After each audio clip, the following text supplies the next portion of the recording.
The morning the sky turned to fire, Jan Wozniak was repairing a carriage wheel behind his family's workshop on Ulica Miodowa. He had been awake since dawn, his hands stained with engine grease, his shirt damp with summer humidity. Warsaw, despite the tension building across Europe, was still alive with its usual colors. Bakery carts rolling down cobblestone streets, tram bells clanging, neighbors calling greetings across the alleys. Jan paused, wiping his brow, and listened to the distant hum growing above the city, faint at first, then sharpening, then splitting into dozens of individual notes. He knew that sound. Everyone did, but none wanted to believe it. Engines, dozens of them. He stepped out into the street just as a neighbor shouted from a window, "Jan, look above the river." He looked. The sky was dotted with black specks moving in formation. Bombers, the first wave of the German Luftwaffe. And in that single heartbeat, the world shifted beneath him. A second later, the first explosion ripped through the city. A plume of flame erupted near the Old Town Market Square. Windows shattered up and down the street. Horses screamed. People dove to the ground. The world became an echo chamber of thunder and fire. Jan slammed into the side of a brick wall as another blast tore through a tram line. Metal twisted. Sparks danced. The sky rained broken glass. His mother burst from the workshop door. "Jan! Inside! Now!" But Jan was already sprinting toward her, gripping her shoulders, pulling her back inside just as another explosion shook the earth beneath their feet. Shelves toppled. Tools clattered. Dust rained from the ceiling beams. His father, Marek Wozniak, a veteran of the Great War with iron-gray hair and a back permanently bent from years of labor, grabbed a crate and pushed it against the door. The thunder outside intensified, bomb after bomb slamming into the city. Warsaw was burning. His younger sister, 15-year-old Marta, crouched beneath the workbench, arms around her knees, trembling. Jan crawled beside her, placing an arm around her shoulders. "It's starting," she whispered. Jan didn't respond. His throat was too tight. Everyone had known war was coming. But knowing is one thing. Hearing bombs fall on your street is another. When the first wave of bombs finally stopped, the silence felt almost unnatural. Only the crackle of distant fire and the shrill cries of civilians broke through the haze. Janan and his father forced the workshop door open. Smoke drifted across the street like low fog. The bakery across from them burned fiercely, its windows melted, bread carts overturned. A tram lay on its side, wheels still spinning. Buildings that had stood for generations were now broken, bleeding brick and ash. Marta covered her mouth. "Is this only the beginning?" His father nodded grimly. "The beginning of hell." Sirens wailed across the city. The Polish army scrambled to defensive positions. Fire brigades rushed toward the plume of smoke rising over the river. Jan surveyed the destruction, heart pounding with a strange mixture of dread and determination. Then he saw something that made the breath catch in his throat. Across the square, pushing her way through the swirling dust, was a young woman about his age, guiding two children by the hand, one limping, one crying. Her brown hair was tied back beneath a soot-stained headscarf. Her coat was torn at the sleeve. She stumbled, catching the smaller child before he fell. John didn't think. He ran to her. "Are you hurt?" he asked. She shook her head. "Not me, them. Her voice cracked. Their home was hit. Jan crouched to examine the boy's leg shrapnel wound, bleeding but not life-threatening. He tore a strip from his own shirt and bandaged it quickly. The young woman exhaled shakily. "Thank you." "What's your name?" Jan asked. "Iwa." He nodded. "I'm Jan. Come with us. Our workshop is intact. You'll be safe there." She hesitated, then nodded, guiding the children toward the Wozniak workshop. But before they reached it, another explosion round, the second wave. This one was closer. Much closer. The workshop, his family's refuge, shuddered violently. And then John's world tore open. A bomb fell directly onto the north corner of the building. The force threw Jan backward. He hit the ground hard, ears ringing, dust burning his lungs. Through blurred vision he saw flames licking up the workshop wall, splintered beams, smoke pouring from shattered windows, and voices screaming from inside. His father, his mother, Marta. John staggered to his feet. No, no, no. He sprinted toward the burning doorway, but heat blasted him backward. The flames rose hungrily, consuming everything: wood, tools, memories. Jan shouted their names. No answer. He tried again, voice breaking. Still nothing. Iwa grabbed his arm, pulling him away as burning timber collapsed where he'd stood. John, stop! You'll die! He fought her grip, tears streaming through soot. My family is in there. I have to. But the building groaned, a terrible final sound. And then the roof collapsed inward. A storm of sparks erupted the air like the dying breath of a star. Jan froze. He felt something inside him tear loose so violently he almost doubled over. His father, his mother, his little sister. Gone. He pressed a hand to his face, shaking uncontrollably. Iwa held him as he fell to his knees. The world around them burned, but inside Jaina, something colder than ash took root. The sound of distant engines rumbled again overhead. Warsaw hadn't finished suffering, and Jan Wozniak had nothing left to lose. Night fell over Warsaw like a veil of smoke, thick and suffocating. Fires burned across entire districts, turning the sky a deep molten orange. Buildings collapsed in distant thuds. Roads split. Families cried out for loved ones buried beneath rubble.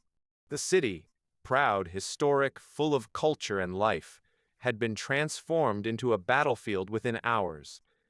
John stood in the ruins of everything he had ever known. He stared at the blackened wreckage of the workshop, the place where he learned to carve wood with his father, where he fixed Marta's dolls, where his mother packed warm bread into his hands before school. Now nothing remained but broken stone, charred beams, and the ghost of a home. He knelt and placed his hand on the scorched ground. Iwa placed a hand on his shoulder. Jan, I'm so sorry. Her voice trembled as if she felt the loss with him. He didn't respond, not because he didn't hear her, but because words no longer existed in his world. Only silence, only fire, only the weight of everything he could no longer change. He slowly rose, dust and ash falling from his clothes. The two children who had followed Iwa, a boy and a girl, stood beside a wall, wide-eyed and shaking. They watched January with a mix of fear and hope, unsure whether he would protect them or collapse in grief. Iwa knelt beside them. We will stay together, she told them. We will be safe. Jan forced himself to look at her. You helped them, he said quietly. You didn't have to. Iwa met his gaze with a steady courage he had not expected. We help each other. It's what we do now. Poland stands together. Her words, simple but fierce, cut through the numbness. Janet exhaled slowly. Something inside him stirred, not warmth, not comfort, but a spark of purpose, a direction, a reason to rise from the ashes. He turned toward the burning skyline. This won't stop. The Germans won't stop. No, Iwa said, they won't. Jan clenched his fists. Then we won't stop either. Before Iwa could respond, a distant crack rang through the night. Gunfire. Close. Very close. Jan pulled the children behind a shattered wall. Iwa followed, eyes wide. Boots echoed down the street, heavy, rhythmic, disciplined. German soldiers, a patrol. Jan peeked through a fractured window frame. 5 soldiers marched past carrying rifles and grenades. One kicked open a bakery door, shouting orders in German. Another pointed toward 2 civilians trying to salvage belongings. The soldiers grabbed them, shouting, dragging them into the street. Jan felt something rise inside him, anger colder than snow, sharper than steel. He looked around. The ground was littered with broken tools, collapsed timber, shattered stone. And there, half buried, the rifle of a dead Polish soldier. Jan reached for it. Iwa grabbed his wrist. Jan, no. You can't fight 5 soldiers alone. Jan didn't look at her. I am not watching innocent people die again. Then don't fight alone, said a deep voice behind them. Jan froze. He turned. A tall man with a thick beard and a long coat stood in the alley's shadows. His posture was calm, his eyes sharp. Behind him, 3 more figures emerged. a woman with a bandaged temple, a young man holding a pistol, and an older gentleman carrying a satchel. Each wore the red-white armband of the Polish underground. The man stepped closer. "My name is Captain Stefan Lipinski, Polish Home Army." He looked January up and down. "Your face is covered in soot.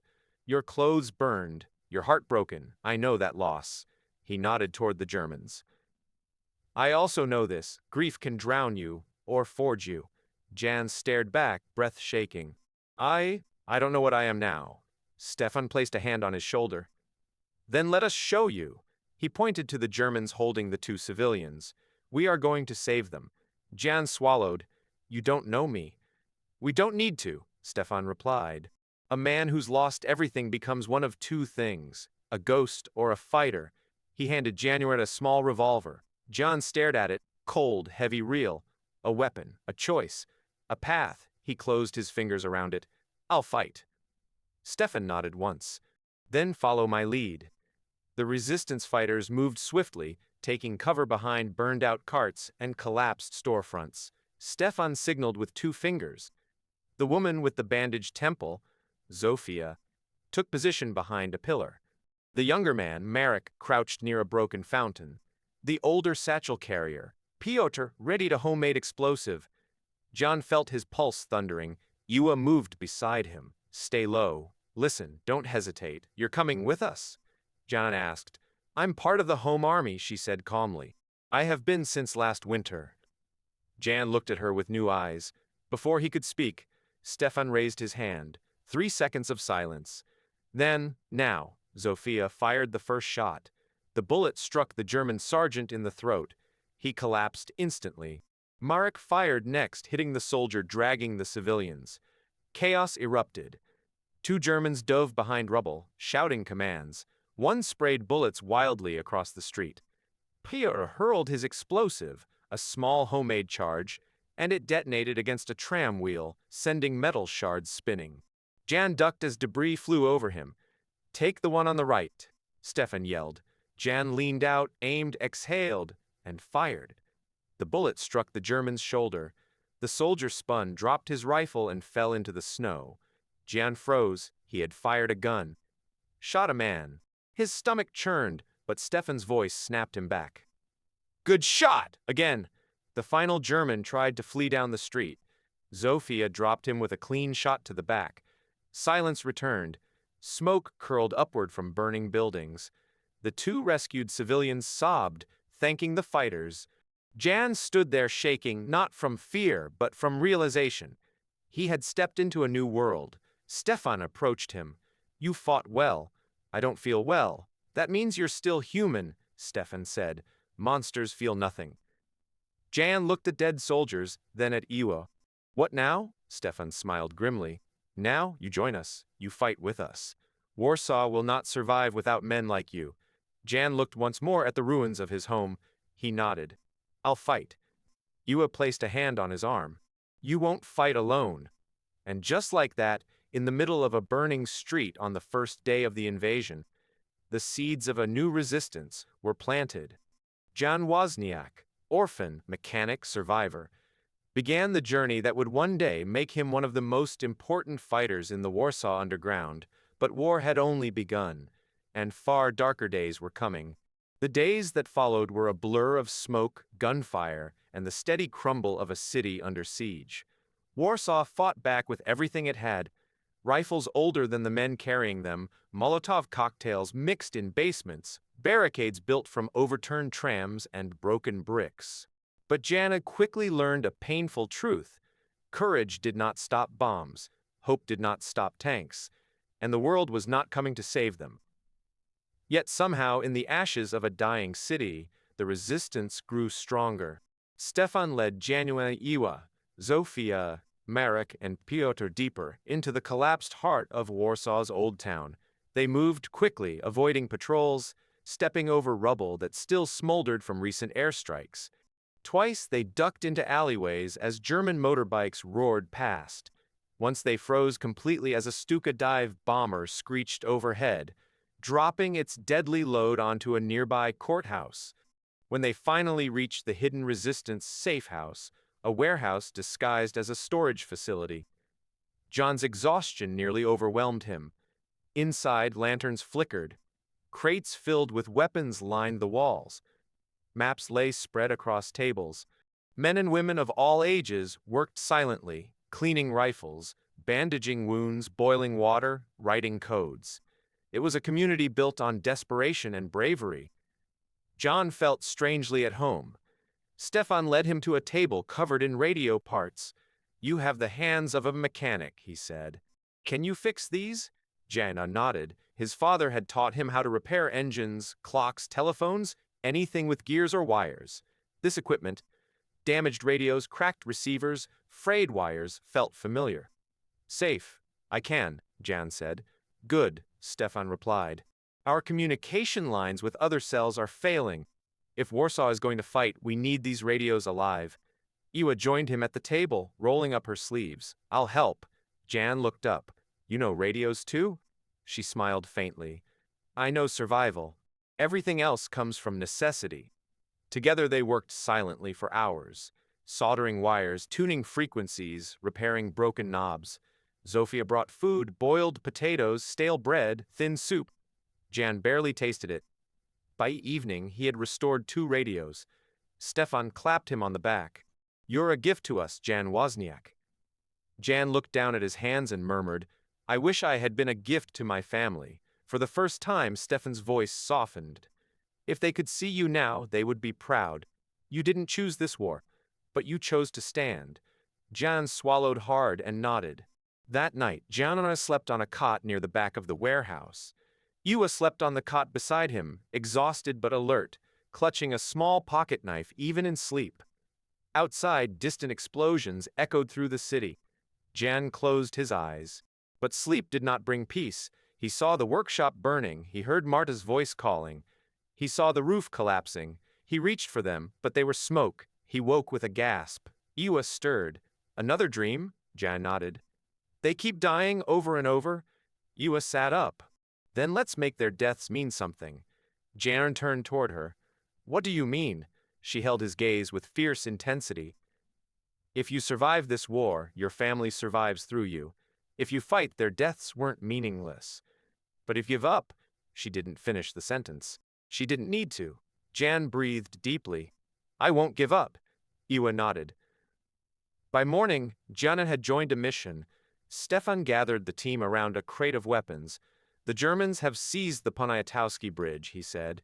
"It's our only major supply route across the Vistula. If we lose it, the entire eastern side of war starves." He placed a map on the table. "We're going to take it back." Marek coughed nervously. "With what? Rifles and hope?" "With more than that," Stefan replied.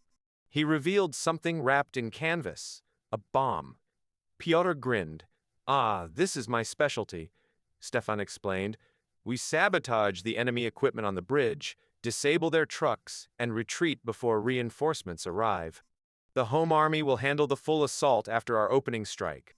Jan swallowed. "And if something goes wrong?" Stefan looked at him calmly. "Then we die," Zofia added with dry humor. "Better to die doing something useful than waiting for the next bomb to fall." Jan forced a smile. "Fair point." The journey to the bridge was a nightmare. The streets between Old Town and the Vistula were shattered beyond recognition. Buildings were torn open like broken ribs. Dead horses lay in the road, their carts tipped over. Smoke drifted through the air like wandering spirits. German patrols marched every few blocks. They moved in groups of 2, keeping their heads down. At one point, Jan froze as German soldiers executed 3 civilians near a tram stop. Women screamed. A child cried. A dog barked hysterically until a soldier kicked it aside. Iwa grabbed Jan's arm before he could step forward. "Not now," she whispered. "We can't save everyone right now." Jan clenched his jaw so tightly his teeth hurt. Stefan whispered, "We save who we can, and we hurt who needs hurting. Focus." Jana nodded shakily. By twilight, they reached the outskirts of the Poniatowski Bridge. The German flag flew over the checkpoint. Trucks rumbled across the bridge carrying ammunition, fuel, and supplies. Dozens of soldiers patrolled the barricades. Marek stared, pale. There are too many. Yes, Stefan said. For a frontal attack, but not for shadows. He pointed beneath the bridge where steel beams crisscrossed like a metal skeleton. We go under. They climbed down into the riverbank's shadows. The Vistula flowed beneath the bridge, dark, slow, and freezing. John's breath formed white clouds. His fingers stiffened with cold as he gripped the icy beams. Above them, German boots thudded across the structure. Stefan whispered, "Stay quiet.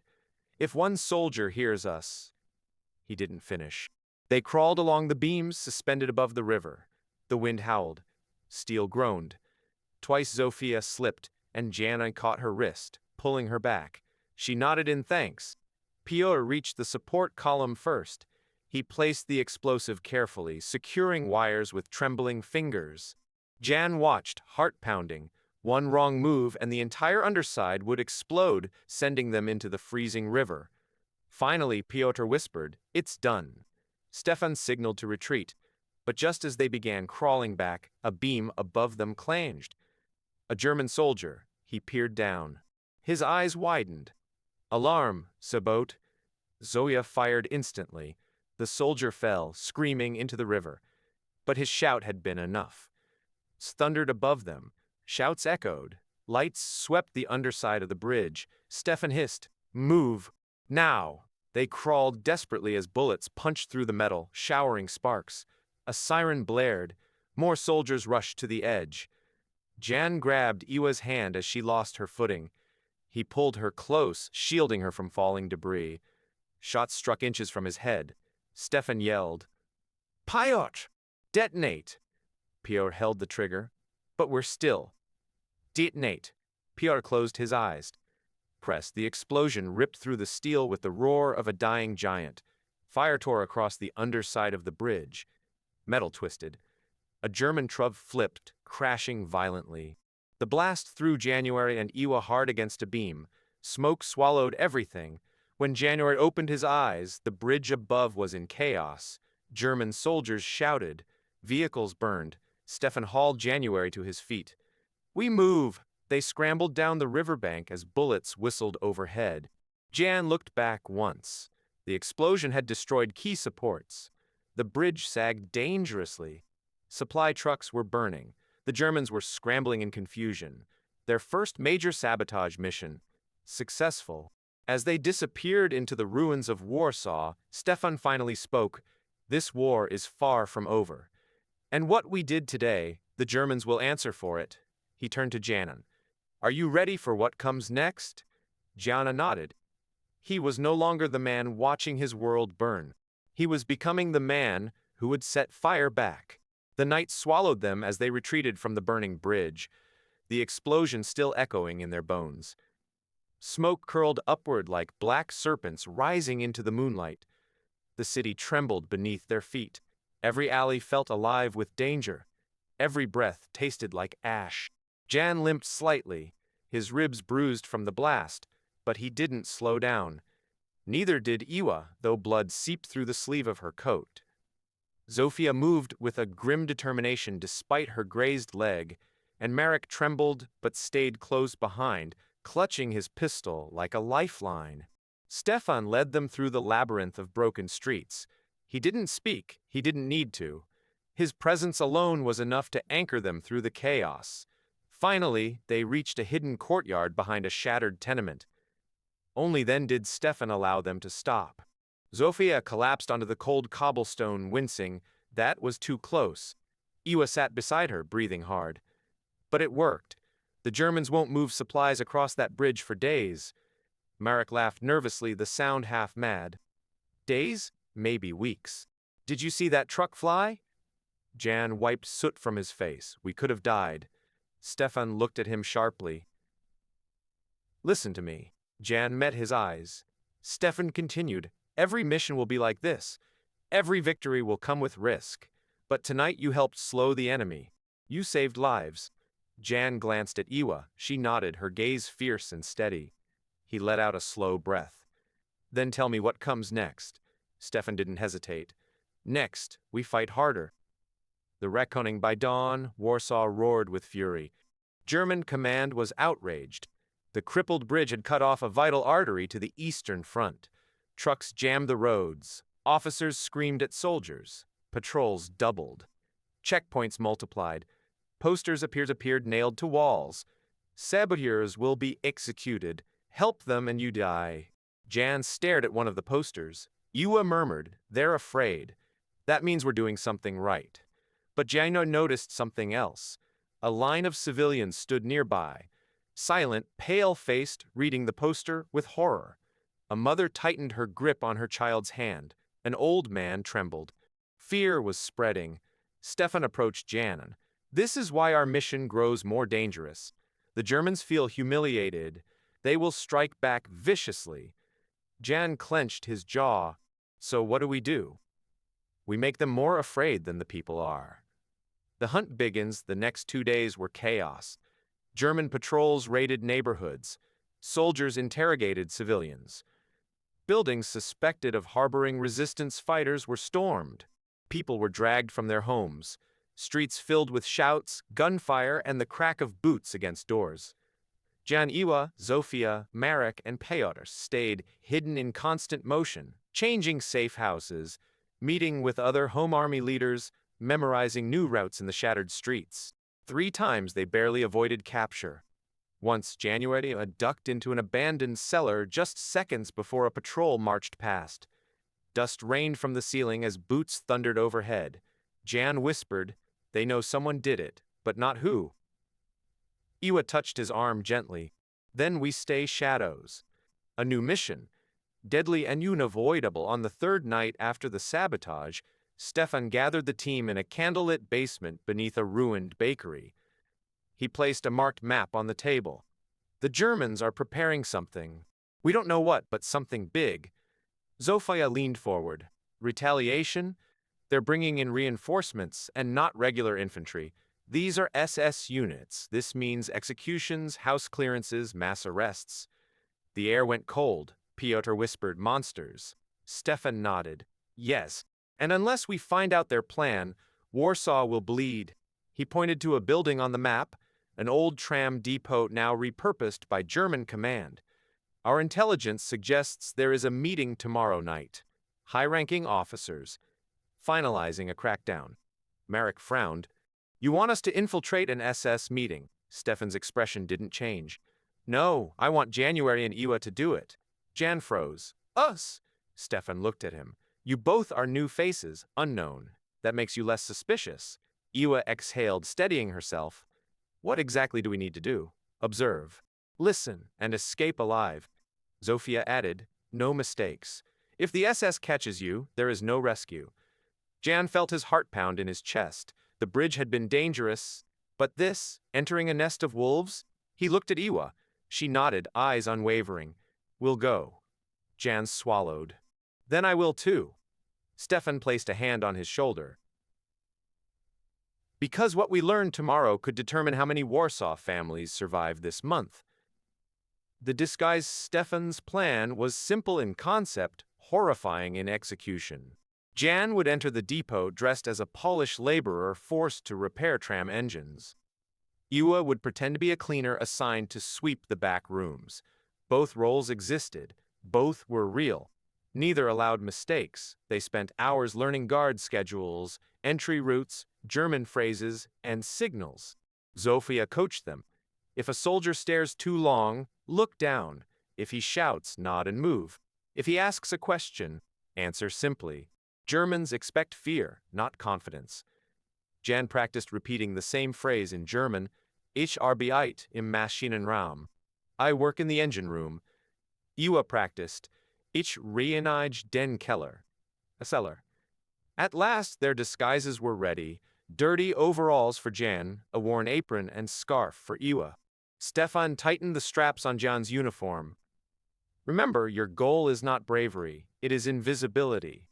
Jana nodded. Iwa adjusted her headscarf. "And if something goes wrong?" Stefan sighed. "Pray it doesn't." The depot of Shadow's snow drifted through the air as Januan and Iwa approached the tram depot under the cover of darkness. German guards flanked the entrance, rifles gleaming in the lantern light. Officers shouted commands. Trucks arrived carrying crates and documents. The entire place felt tense, electrified by the presence of SS leadership. Joan and Iwa joined a small group of Polish workers entering through a side gate. A guard stopped them. Papers. Jan's heart hammered. He handed over his forged ID. The guard inspected it. His eyes were cold, unreadable. Seconds stretched into eternity. Then he returned the paper. Jan exhaled softly. Inside the depot, the air was thick with engine grease, smoke, and tension. Workers kept their heads down. German soldiers paced between trams. Officers barked orders across the floor. Iwa whispered, "Basement level. That's where the meeting room is." Jana nodded and moved toward the stairwell, pushing a tool cart to maintain cover. But as they reached the stairs, they froze. 2 SS officers descended, laughing quietly. And between them walked a man Janyan recognized instantly. A scar across his cheek, a stiff, authoritative posture, cold, wolf-like eyes. Officer Klaus Reinhardt, the man responsible for rounding up civilians after the invasion. The man who ordered arrests in Jan's district. The man some survivors whispered about in nightmares. Jan felt his entire body go still. Reinhardt stopped at the bottom of the stairs. His eyes scanned the workers and landed on Janyan. A long, deliberate stare. Iwa gripped Jan's arm, her nails digging into his sleeve. Reinhardt tilted his head slightly, studying Jan's face with unsettling curiosity, as if searching his memory. Jan lowered his gaze, every muscle screaming to run. Reinhardt stepped closer. One boot, then another. He stopped just inches away. Jan could feel the man's breath. Then Reinhardt spoke. Slowly, coldly. "Dich, heb ich schon einmal hen." "I have seen you before." Jan's pulse roared in his ears. Iwa's hand trembled. Reinhardt leaned even closer. "Where," he murmured, "have I seen your face?" The entire mission and their lives hung in the balance. Reinhardt's breath hovered inches from Jan's face. Cold, methodical, predatory. The tram depot seemed to fall silent. Even the machine stopped humming, as if the building itself held its breath. Jan kept his eyes low. His heart was pounding so violently he feared Reinhardt could hear it. "Look at me," Reinhardt said softly. Jan obeyed, slowly, lifting his gaze just enough to appear obedient, not confrontational. Reinhardt studied him like a butcher choosing where to place the knife. A faint, thin smile to his lips. "You remind me of someone," he murmured. "Very much." Jan forced his breath to steady. "Ich arbeite im Maschinenraum," he stammered. "I work in the engine room." Reinhardt's eyes narrowed. "Your German is terrible." Jan bowed his head. "Entschuldigung, Herr Offizier." "Sorry, sir." A tense silence. Reinhardt unexpectedly chuckled. A harsh snapping sound. The kind of laugh a predator gives when it decides the prey is too small to waste energy on. "Go," he said. He turned away. Jan nearly collapsed from relief. Iwa squeezed his arm and whispered, "Move now." They slipped past the officers and descended into the basement before Reinhardt could change his mind. The meeting below the basement of the depot was colder than winter soil. Dim lamps flickered along the concrete walls. The air smelled of oil, dust, and fear. Janan and Iwa moved with purpose, she carrying a broom, he pushing a tool cart, their steps echoing softly. From the hallway ahead came the murmur of German voices. Stefan had been right. A meeting was underway. Jan and Iwa positioned themselves behind a partially open maintenance door that led to a narrow storage alcove. From there, through a gap in the warped metal, they had a clear angle toward the meeting room. Inside were 15 officers, gray uniforms, black SS coats, polished boots reflecting the lamplight. Maps covered the table. Red arrows slashed across districts of Warsaw. A tall SS colonel addressed the room. "Enough of these acts of sabotage. Enough humiliation. We respond decisively." A shorter officer spoke next. "We begin with mass arrests. Entire neighborhoods if necessary." Another added, "The Home Army is stronger than we estimated. We eliminate anyone suspected of cooperation. No exceptions." Iwa's fingers tightened around her broom handle. Then a new voice spoke, smooth, commanding, dripping with lethal confidence. Reinhardt. Warsaw must learn fear. True fear. He placed a folder on the table. John strained to see. Reinhardt continued. Tonight we finalize Operation Wolfhunt. At dawn, we strike the districts where resistance presence is greatest. He tapped the map. Red markers glowed like drops of blood. It was the eastern quarter, where January and the resistance safe house were located. John's breath caught. Iwa whispered, "They're going to sweep the entire area, arrest everyone, or kill them," Jan said. Deadly decision. January and Iwa needed to escape with this information immediately. But then, disaster. A German guard walked toward the hallway, straight toward them. Jan pulled Iwa back into the shadows of the maintenance room. But the guard stopped inches from their hiding spot, adjusting his boot, then reached for the door handle. Jan held his breath. Iwa pressed back against the wall, eyes wide. The door creaked. Then a radio call echoed from upstairs. "Jeffreiter, come sofort." "Private, come at once." The guard grumbled and walked away. John silently mouthed a prayer. Iwa whispered, "We go now." They slipped down the opposite corridor. But just as they reached the stairs, footsteps thundered above. 2 guards blocked the staircase. John froze. Iwa grabbed his wrist and pointed toward a ventilation shaft barely large enough for them to crawl through. He nodded. They scrambled inside. Metal groaned softly beneath their weight. Dust filled their throats. The shaft was narrow and suffocating. John crawled ahead, sweat pouring despite the cold. Iwa whispered from behind, "Just keep moving." Then Janan heard something. Voices. Marek's voice. "Hands where I can see them." John's blood ran cold. Marek? Here? Then he realized it wasn't Marek.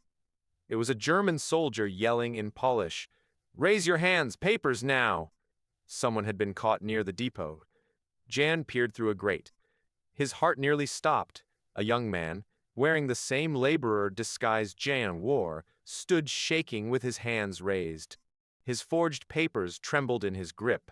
The guard snatched them. "Where were you going?" the soldier barked. The young man stammered, "Wrong answer." Reinhardt stepped into view like a shadow forming into flesh.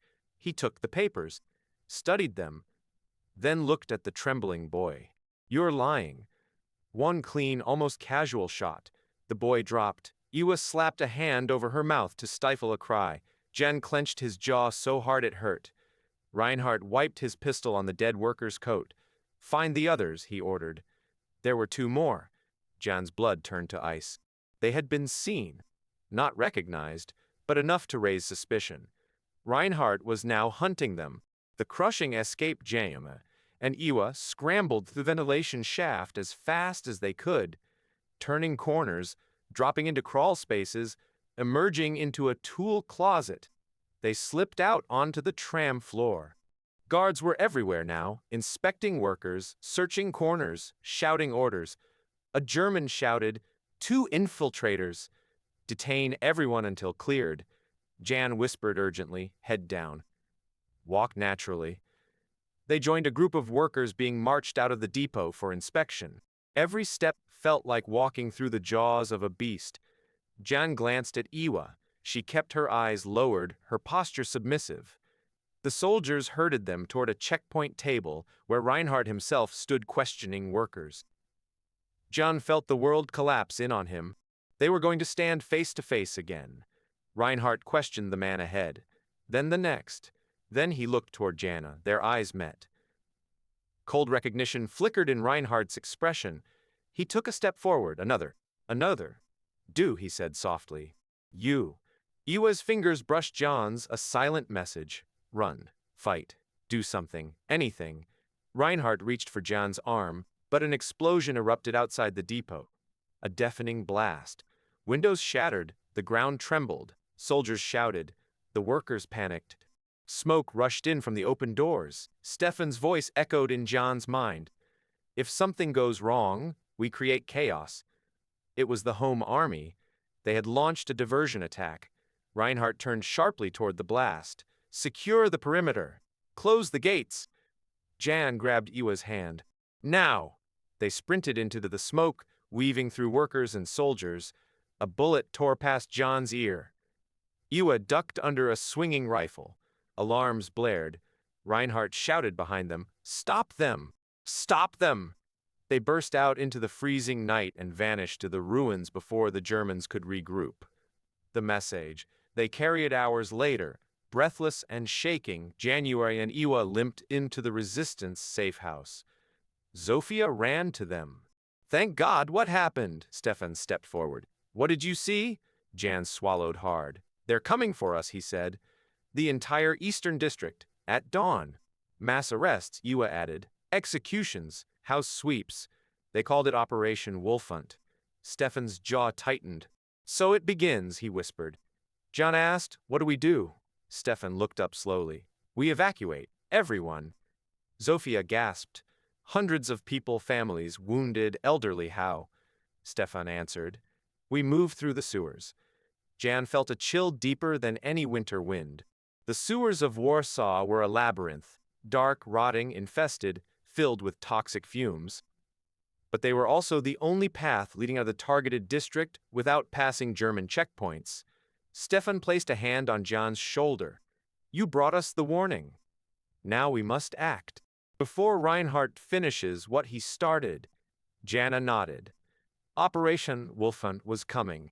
The wolves would strike at dawn, and the resistance had only the night to disappear beneath the city. Dawn was only hours away. The city lay in eerie silence, not peace, but the breath held before a scream. Wolves were gathering. German trucks rolled in position. SS officers tightened their gloves. Klaus Reinhardt prepared to unleash Operation Wolfhunt.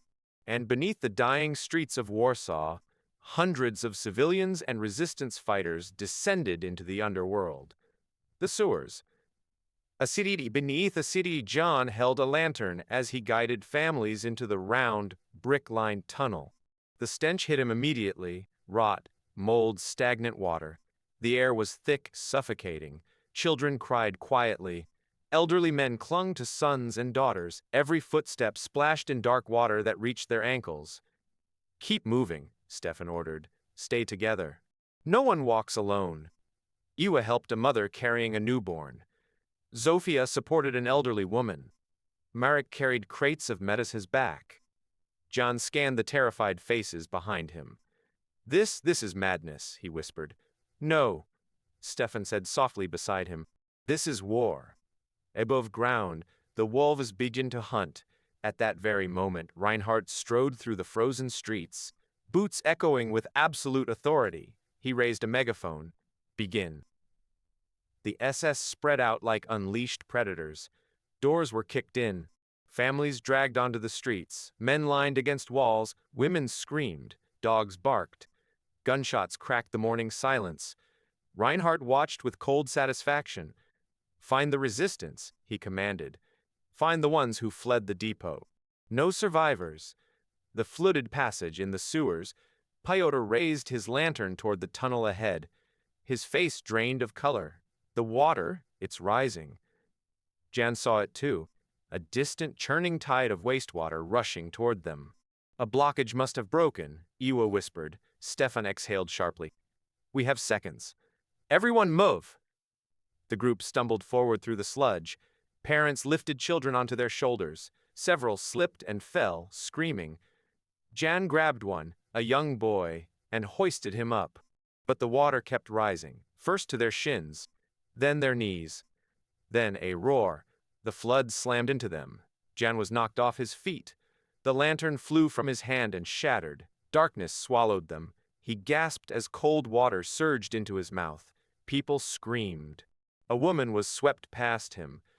Jan grabbed her sleeve, missed, lunged again, caught her wrist. "Iwa!" "I'm here!" She yelled somewhere behind him, fighting the current. Stefan's voice boomed in the dark. "Hold onto the walls. Form a chain." Jan felt hands latch onto him, Zofia's, then Marek's, then more. They formed a human chain against the current. Stefan roared, "Move, one step at a time." The water battered them, but inch by inch they pushed forward, until suddenly the current weakened. They stumbled onto a raised walkway, coughing, shivering, clutching each other in the dark. Jan looked around. Is everyone here? A small voice answered, trembling. No, no, they took my grandmother. The boy Jan had saved was crying. Jan lowered his head. The sewers had already taken lives, and dawn had not yet broken. Reinhardt's obsession above ground.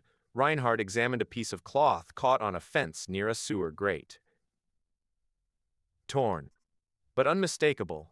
A worker's tunic, the same worn by January in the depot. Reinhardt's eyes narrowed with satisfaction.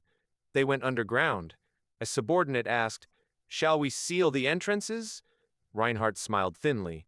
"No, we drive them deeper." He lit a cigarette. "And when they have nowhere left to run, we drown the rest." The labyrinth, the tunnels stretched endlessly in all directions, a maze of dripping pipes, echoing chambers, and black water flowing beneath their feet. Piotr consulted a soaked, half-torn map. "We take the left passage up ahead. That leads toward the riverbank exit." Stefan nodded. "Jan, Iwa, take point. Zofia, Marek, rear. Keep everyone moving." Jan wiped sewage from his face and pushed forward, but as he turned a corner, he froze. He raised a hand. "Stefan, someone is down here." Stefan's eyes sharpened. "Resistance?" Jan shook his head. From the darkness ahead, heavy ones. "Boots, German boots." Iwa's voice trembled. "How? They can't fit down." But then a flashlight beam swept across the tunnel. A German soldier shouted, "Higher Sind Sai!" "Here they are." John's blood went cold. Reinhardt had sent troops into the sewers. "Ambush!" Stefan shouted. The fight beneath Warsaw, gunfire exploded in the confined tunnel, the sound deafening. Janet Sparks danced on the walls. Screams echoed. Jan pulled Iwa behind a corner as bullets struck the brick near his head. "Return fire. Protect the civilians." Zofia took cover behind a pipe and fired 3 perfect shots. 2 soldiers fell. Marek lobbed a homemade smoke charge, filling the tunnel with choking gray vapor. Jan grabbed a fallen soldier's rifle. He aimed blindly into the smoke and fired. Iwa dragged 2 children deeper into the tunnel. "Move! Move!"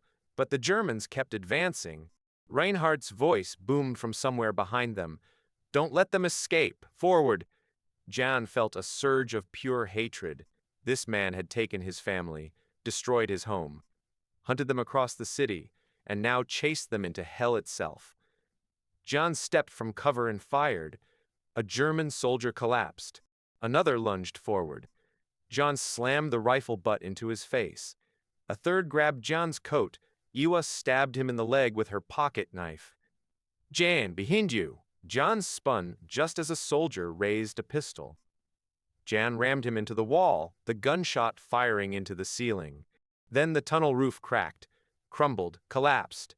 A massive chunk of stone fell between the Germans and the civilians, sealing the tunnel with a thunderous crash. Silence. Jan leaned against the wall, chest heaving. Iwa touched his arm. "You're alive." "So are you," Jan said. Stefan limped toward them. "We have to move. Now. The collapse won't stop Reinhardt for long." The final run, the riverbank exit, was close now. Piotr shouted, "This way! I see light!" Hope surged through the group. They hurried down the last narrow tunnel. The sound of rushing water grew louder. Fresh air seeped in. The exit, a rusted metal grate, glowed with faint morning light. Stefan and January forced it open. One by one, the civilians climbed out into the frosty dawn. Iwa helped them. Zofia covered the rear. Marek carried the injured. Piotr guarded the side passage. Jan stepped outside. The sky was turning orange. The river glistened with ice. They had made it. They had survived. Then Reinhardt's voice echoed from inside the tunnel. "Wozniak!" Jan froze. Reinhardt emerged from the shadows, covered in filth, eyes blazing with hatred. "You ruined everything. You killed my men. You think you can run from me?" Jan raised his rifle. "Stay back." Reinhardt stepped forward. "This city will burn. Everyone you love will die. And I will be the one who—" A single gunshot cut him off. Reinhardt's eyes widened. He staggered, turned slowly. Iwa stood behind him, pistol raised, breathing hard. Reinhardt collapsed into the water. Dead. Iwa trembled. No more. Jan caught her as she sank to her knees. Stefan whispered, "It's over. You did what had to be done." Jan looked out across the river, at the rising sun, at the people who had survived because of them. He held Iwa close. "We're still alive," he said. She nodded. "And as long as we're alive, we keep fighting." Epilogue. Warsaw remembers the survivors crossed to safety. The home army rebuilt. Jan became one of its most skilled operatives. Iwa became a legend, the woman who shot the wolf who hunted Warsaw. Their resistance cell grew, striking the occupiers again and again. They survived the war. January opened a workshop once more. Iwa became a teacher. They married. They had children, built the life the war tried to steal from them. But some nights, Jan still heard Reinhardt's voice in the dark, still smelled the sewers, still felt the weight of the city they fought to save. And yet, he knew he had done what history demanded, what humanity demanded, what Warsaw demanded. 'Cause some people are chosen by fate to stand in the fire and refuse to burn.